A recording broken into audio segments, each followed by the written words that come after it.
the way. All right, thanks a lot, Craig and Augie. Looking forward to that as we head to the bottom of the 8th. Aramis Ramirez leads off and a base hit. Boy, the hits keep coming for Milwaukee. Well, we would not be able to complete the first half without a Bob Costas interview. You've always come on with us. We just snuck you in here at the wire. I just came in to say hello, and I was pressed into service. So my apologies to the viewing audience, including those who had fled from radio to avoid me since I've been working the last couple of days with Uecker, if you call it work. Right. Well, we saw you working with Uecker on MLB Network the other night. But you did the game by yourself when he wasn't there. Yeah, first few innings, and then he came in the middle and stayed for the rest of it. Yeah, and it went okay. Better than okay. How much baseball do you actually talk with Uecker? I mean, he can kind of get off on a tangent once in a while, right? Well, we had it set up as kind of the life and times of Bob Uecker. So going in and out of every half inning, it was him with Johnny Carson, him on Major League, him on Miller Lite commercials, him with me and Joe Morgan in the 90s on NBC. So quite a resume he has. Yeah, very. And you. Let's put it that way. And you. By the way, that's a very cool hat. That's a Brooklyn Dodger. Yep. 1947. Jackie Robinson's rookie year. You can keep the glove on it at Cooperstown. Well, you know what? We have lots of gloves up there. This glove is not broken in. That's brand new. This is not game ready. It is little on the stiff side. It really doesn't need to be for me anymore. But now it has your DNA on it, so it's worth something. Yeah. The crime lab wants to examine it. As Lucroy sends one into the corner. And that bounces up and out for a ground rule double. Jonathan Lucroy, one of the few hitless in the lineup today, finally comes up with one. It's a double, and it's hit number 17. And the Brewers have something cooking here in the 8th. Yeah, Bob, Jonathan Lucroy, some kind of first half of the season, and you know, just between defense, offense. How much national play is Lucroy getting actually out there in baseball these days? Not a whole lot, but in the baseball media, a lot of people have tabbed him as the National League's first half MVP, offense and defense, all things considered. I saw Tom Verducci of Sports Illustrated had it as the MVP, had Renicky as the manager of the year in the first half. Got a lot of baseball to be played, and I know you've gone through this bit the last couple of days, but I'm curious about the national perspective on the Brewers. It's been a tough couple of weeks for Milwaukee here, both on and off the field. But where do you see Milwaukee from your perspective, and how do you see the second half race? I think most people see it as a 4-team race.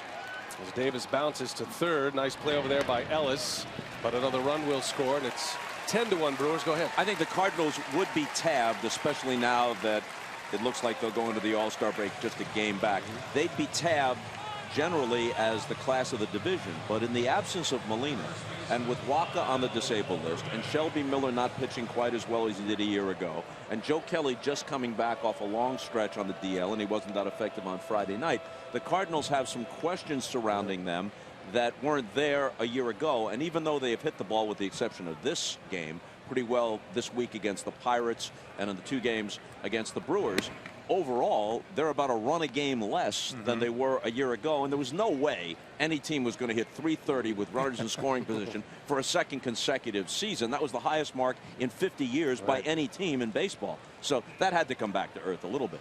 You think about the Yadier Molina injury to the Cardinals, going to be 8 to 12 weeks. And Rock, you think about Brandon Phillips of the Cincinnati Reds. This division is hinging on injuries like that, singular players who can change the game, change the division. And that's 2 big horses out in the Central Division, in those 2. And it's not just the Central Division. It seems to have a lot of parity to it. It never stops here today for the Brewers.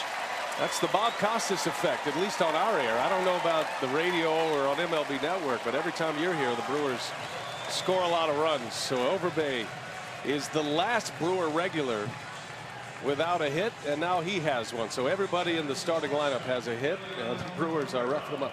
You know you need to keep coming back here. You know, we always love having you. Well, I'm going to leave after today's game because the All-Star game is next. I don't have to stay all week, do I? You could just hang out. Do I have to go to D.C. and then Tampa? There is a soccer. You can come along if you like. There's a soccer match here Wednesday. I don't know if you're into your Chivas Guadalajara, but that might be there may be some room for you in that.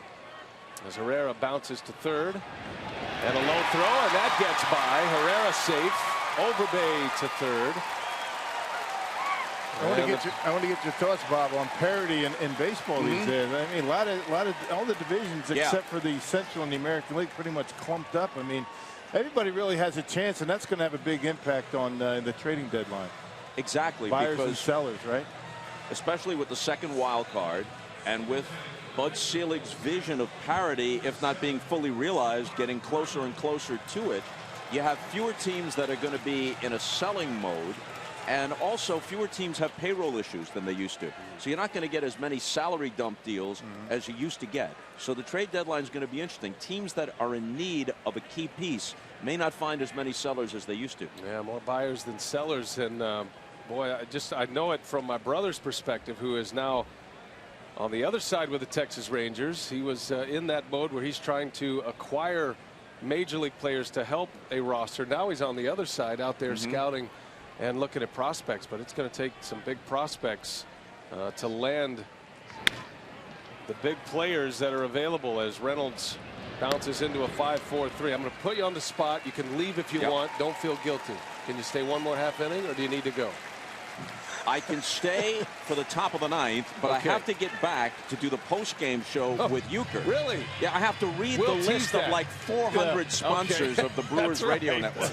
All right, more with Bob Costas, and then we'll get him ready for his billboard read of Brewers radio later. It's pronounced Potawatomi.